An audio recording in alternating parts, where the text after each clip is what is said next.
Oh, saya pintar belajar nanti bersama.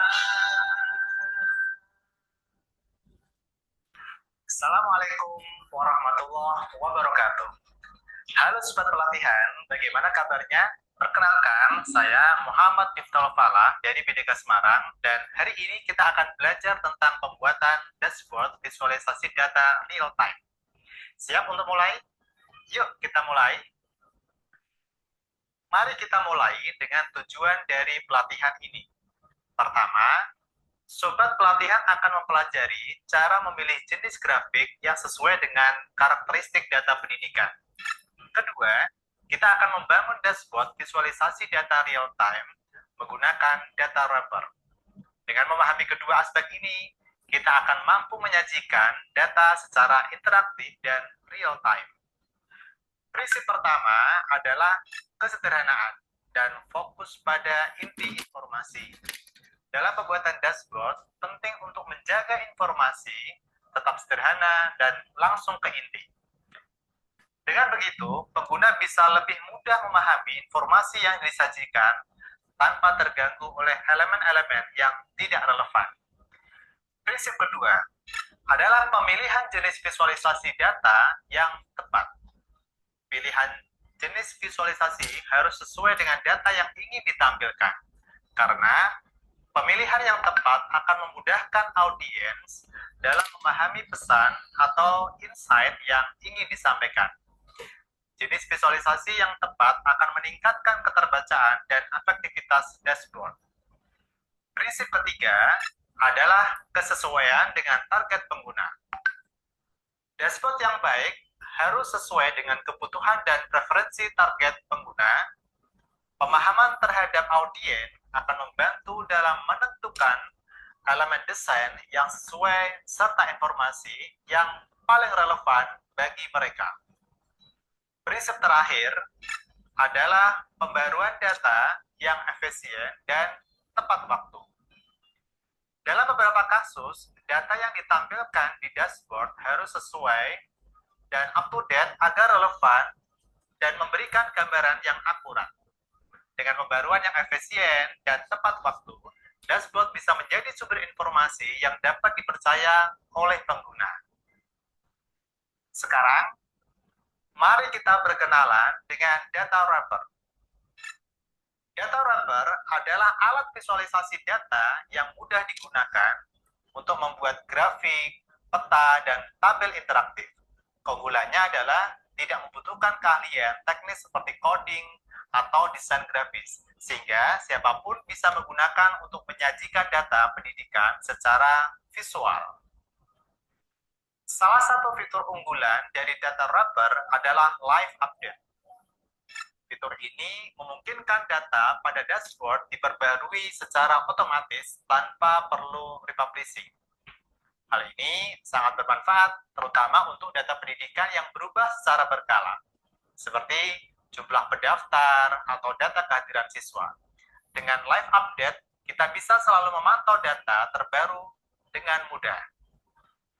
Baik Sobat Pelatihan, setelah memahami dasar-dasarnya, sekarang kita akan masuk ke tahapan praktik. Sudah siap semuanya? Yuk kita praktek bersama.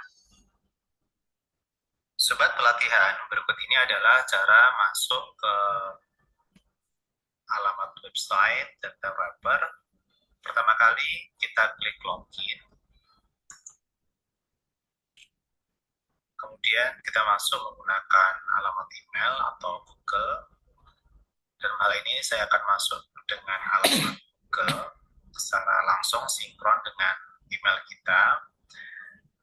Atau kita bisa membuat akun baru tanpa sign up. Saya akan menggunakan ke alamat email untuk mempermudah masuk ke website ini. Kita pilih email, kemudian klik lanjutkan. Oke, siap untuk kita lakukan pembuatan grafik pertama kali. Nah, karena kita akan membuat grafik secara real time, Maka kita siapkan dulu data. Misalkan kita punya data dari rekap presensi. Saya akan membuat rekapitulasi presensi, misalkan kelas 10A menggunakan Google Form, yang nantinya guru bisa memasukkan data secara real time, mulai dari tanggal, kemudian sakit, izin, kemudian tanpa keterangan dari hari per hari selama 30 hari. Nah, tentunya ini adalah contoh dari data real time yang bisa diupdate dari waktu ke waktu. Nah, nanti harapannya grafik yang muncul itu akan mengalami perubahan ketika kita menambahkan data baru. Baik, kita akan mencoba mengisikan grafik data awal dari presensi ini. Misalkan kita mulai dari tanggal, saya coba buka pakai alamat website yang lain.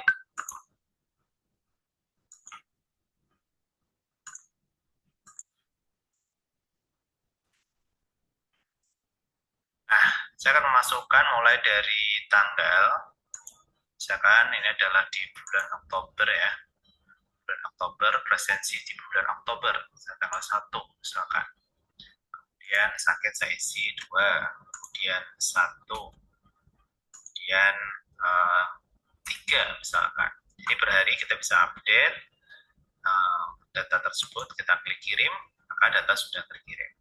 Nah, demikian seterusnya, nanti data-data itu akan muncul di respon berupa rekapitulasi kehadiran kelas 10A. Sobat pelatihan, berikut ini adalah bentuk dari respon rekapitulasi presensi yang ada di spreadsheet mulai tanggal 1, kemudian tanggal 2 sampai tanggal 26. Nah, dari data spreadsheet ini kita akan mencoba mengintegrasikan dengan data wrapper secara update. Bagaimana cara mengintegrasikan? Kita mulai masuk di data wrapper. Kemudian kita klik create new. Kemudian pilih chart. Nah, untuk data-data yang bisa diperbaharui dari waktu ke waktu, tentunya kita bisa pilih jenis datanya, mulai dari apakah menggunakan Excel atau connect ke Google Sheet atau link eksternal data. Nah, untuk data-data yang bisa kita update dari waktu ke waktu, maka kita bisa menggunakan link eksternal data. Link eksternal data ini di sini visualisasinya akan update secara otomatis ketika data itu ada perubahan. Di sini sudah ada keterangan. Jadi kita nggak perlu melakukan publikasi ulang dari waktu ke waktu, karena dari data wrapper ini akan menyesuaikan penambahan data yang kita berikan. Nah, selanjutnya adalah kita tambahkan URL dari eksternal file. Kita pilih respon, diklik bagikan hasil dari pengisian Google Form berupa spreadsheet, kita klik bagikan. Kemudian pastikan di sini sudah kita pilih siapa saja yang memiliki link. Kemudian di sini melihat atau melihat, jadi hanya melihat saja, tidak menggunakan pilihan yang lain. Selanjutnya adalah kita klik salin link. Kita paste di data wrapper. Nah, nantinya akan ada verifikasi dari data wrapper berupa centang hijau, yang artinya datanya sudah bisa terhubung dengan spreadsheet yang sudah kita buat dari Google Form. Baik, selanjutnya adalah kita klik check and describe.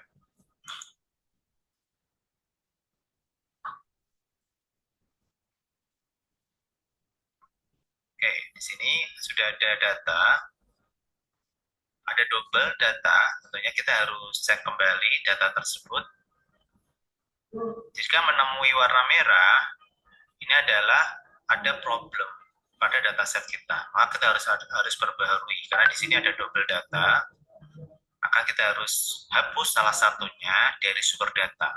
Jadi pastikan sobat pelatihan yang muncul pada tampilan ini adalah semuanya sudah berwarna hijau. Pada tanggal, nah itu berwarna hijau, kemudian angka berwarna biru, dan red itu jika muncul problem.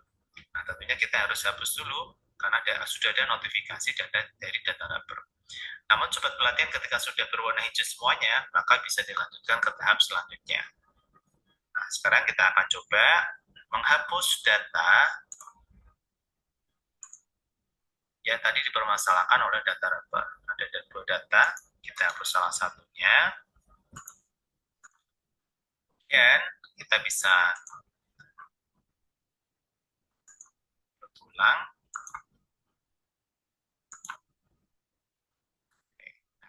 Warna hijau sudah hilang, jadi data sudah kita update sehingga semuanya sudah clear.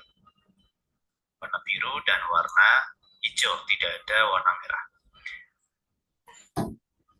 Nah, selanjutnya adalah kita masuk ke visualize.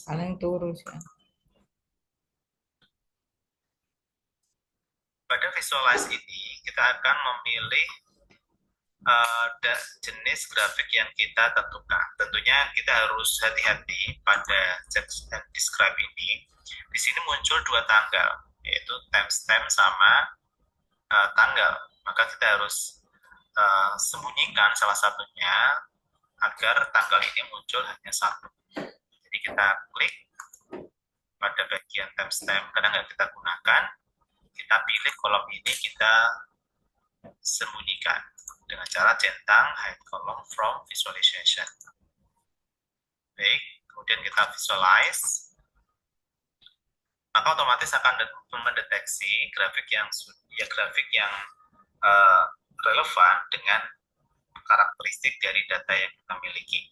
Misalkan di sini saya menggunakan line, kita bisa dicoba jenis grafik yang lain. Jadi sobat pelatihan bisa mencoba kira-kira grafik apa yang sesuai dengan tipe data yang kita miliki.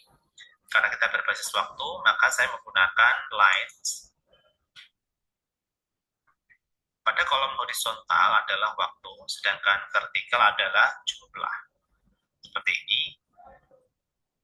Selanjutnya, kita klik refine.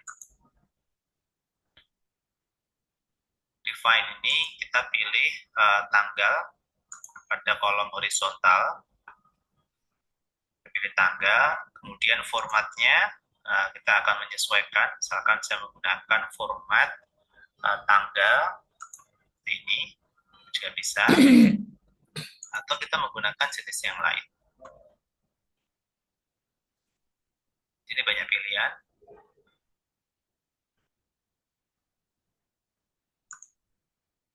Oke, seperti ini juga bisa bertanggal, dan di bagian bawah juga sudah tertulis Oktober.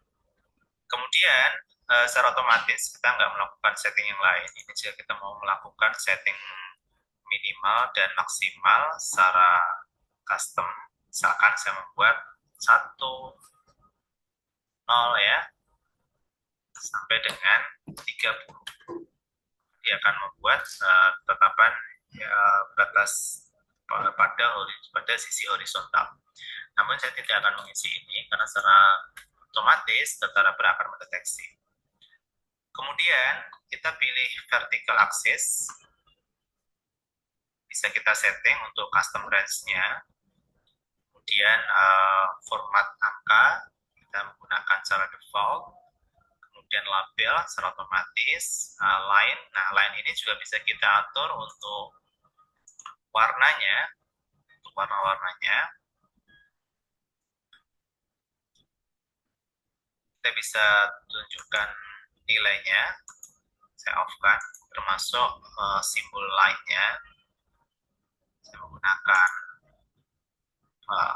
holo tengah berlubang seperti ini pada awal dan akhirnya.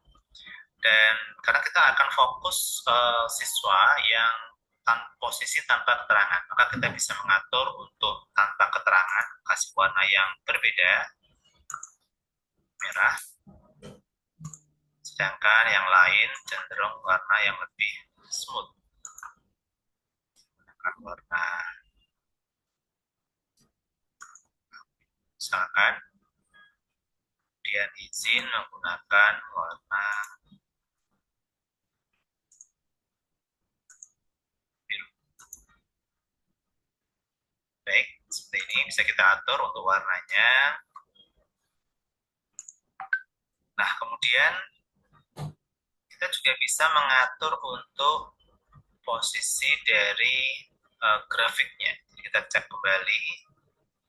Selanjutnya untuk interpolation atau bentuk grafiknya juga bisa kita perhalus dengan memilih misalkan curve seperti ini, tentunya seperti lebih smooth.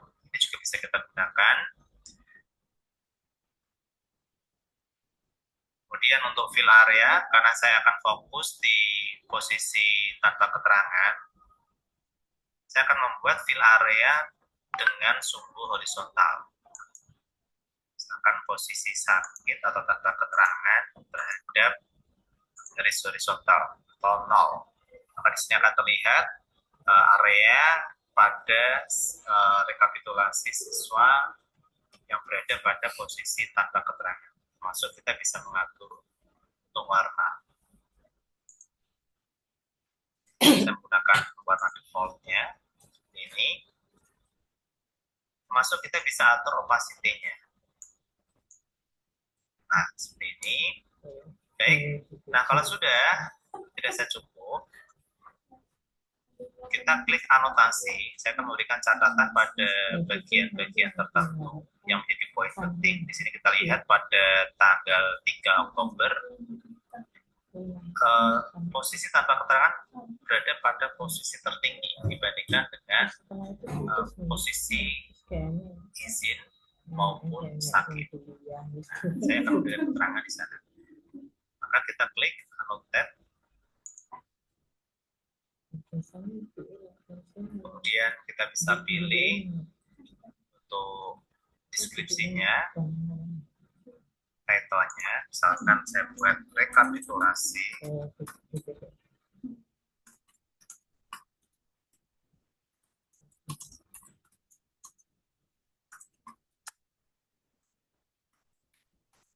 Oke, seperti ini. Masuk kita bisa memberikan deskripsi secara opsional. Data source, jika kita memiliki, misalkan saya menggunakan data source yang ada di data awal tadi. Ini adalah data source-nya. Bisa kita copy juga data source-nya. Kita paste di sini sebagai data source. Siapakah yang mempublikasikan? Malah. Oke.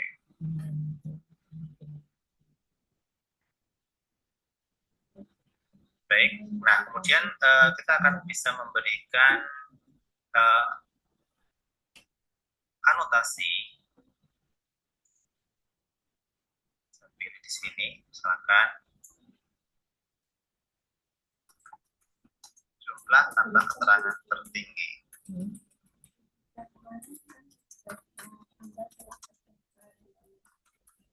Oke, seperti ini. Bisa kita atur untuk fontnya. Misalkan saya buat fontnya 12. Ya. Kemudian kita bisa pilih untuk posisinya, termasuk apakah di tengah ataukah di sebelah kiri. Saya akan sebelah kiri.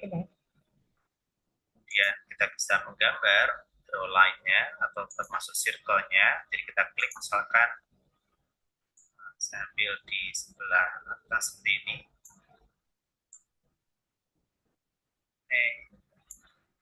Sebagai keterangan. ini. Jadi kita bisa menggunakan circle-nya dan garis untuk memberikan keterangan. Oke, seperti ini. Nah, selanjutnya adalah kita bisa klik layout juga. Layout ada data download. Nah, jadi nanti dari pengguna bisa mendownload sumber data yang berbasis Google Spreadsheet. Masuk kita juga bisa tambahkan embed link jika diperlukan. Kemudian bisa mendownload, user bisa mendownload gambar untuk display dari grafik ini. Demikian seterusnya. Jadi di sini kita bisa melakukan pengaturan baik itu chart type, define, annotate, sama layout. Saya kembali. Ini adalah horizontal dan vertical axis. Baik, kalau sudah semuanya anotasi dirasa sudah cukup, termasuk highlight range ini juga bisa kita tambahkan. Berikan highlight.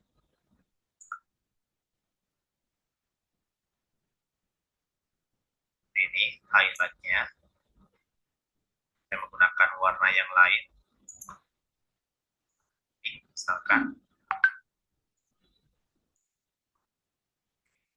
ini membuat highlight pada posisi tanpa keterangan tertinggi. Nah, jika dirasa sudah sampai pada layout, dirasa cukup, yang tidak kita tampilkan termasuk sosial media share button jika diperlukan. Oke, kita klik proceed. Nah, proceed ini selanjutnya akan menuju ke tahapan akhir dari data wrapper. Itu adalah grafiknya. Kita tinggal klik satu kali, yaitu klik publish now. Kita klik. Oke, seperti ini. Nah, ini adalah warna hijau. Blok warna hijau ini menunjukkan bahwa kita sudah berhasil melakukan aplikasi grafik tersebut. Jika kita berkeinginan untuk tidak mempublish grafik ini, maka kita klik unpublish. Nah, di sini ada share and embed, ada banyak pilihan, bisa berupa link. Jadi link ini jika kita pengen memvisualisasikan, mengirimkan ke teman atau pengguna yang lain, kita tinggal copy. Kemudian kita akan coba publikasikan. Kita buka URL-nya, maka akan muncul grafik kehadiran yang bisa kita lihat secara dinamis dari waktu ke waktu, seperti itu. Nah, kemudian jika kita pengen memvisualisasikan ke website, misalkan cara responsif, maka kita bisa pilih responsif iframe, kita copy, kemudian kita masukkan embed code ini ke website yang sudah kita buat. Misalkan dalam hal ini saya sudah membuat website menggunakan Google site dengan alamat site.google.com. Ini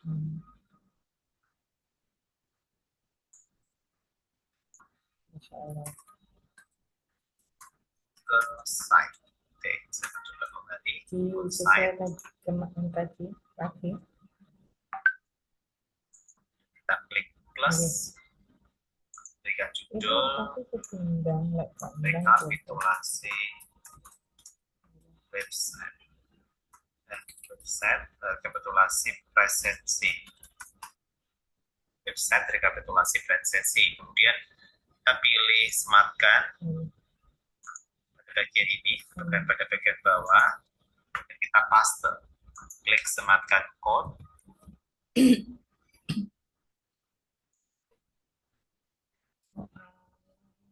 Kemudian klik sisipkan. Nah, di sini langsung muncul grafik.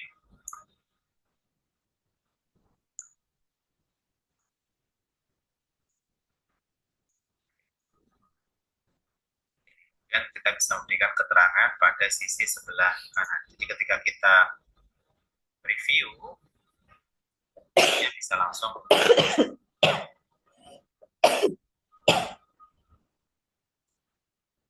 baik. Sekarang bagaimana kita akan membuka jika data ini kita berikan data tambahan. Baik, berikut adalah preview dari grafik yang berada di website. Jika kita preview secara dinamis, bisa kita atur untuk besar kecil dari website ini tergantung keinginan kita. Nah, sekarang bagaimana jika grafik ini kita update? Nah, misalkan kita isi dari pengisian, kita isi kembali tanggalnya, misalkan tadi sampai tanggal 26, kita isi tanggal 27. Kemudian jumlah sakitnya kita tambahkan 2, kemudian 1, kemudian 5, dan seterusnya kita kirim. Demikian seterusnya sampai tanggal 27 sampai tanggal 30. Seperti itu. Kita klik kirim. Nah, nantinya akan ada penambahan data. Akan saya simulasikan. Itu adalah penambahan data yang semula tanggal 26, sekarang bertambah menjadi 1, 2, 3, 4 data baru. Yang kita tambahkan. Nah, data spreadsheet ini nantinya akan diupdate oleh data wrapper. Data wrapper, kita cek ke data wrapper yang sudah kita buat.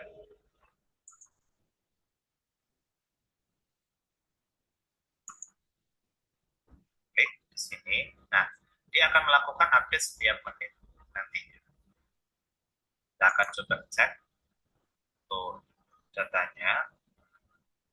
Dia sampai tanggal 30 secara otomatis. Nantinya sistem akan melakukan update setiap menit. Dan visualize-nya juga akan menyesuaikan sampai tanggal 30. Kemudian di tampilan akhir juga sama, sampai tanggal 30. Termasuk nanti pada tampilan website. Pada tampilan website sudah kita buat, maka sudah langsung menyesuaikan sampai tanggal 30. Demikian bagaimana cara membuat grafik dengan menggunakan data wrapper tanpa kita harus melakukan publikasi ulang, karena data selalu diupdate dari waktu ke waktu. Demikian materi mengenai pembuatan dashboard visualisasi data real time dengan data wrapper. Semoga sobat pelatihan dapat memaknai dan mengimplementasikan teknologi ini untuk mendukung kualitas pendidikan. Mari kita bersama-sama menjadi bagian dari pengembangan sumber daya manusia Kementerian Agama. Terima kasih atas perhatiannya dan tetap semangat belajar. Assalamualaikum warahmatullahi wabarakatuh.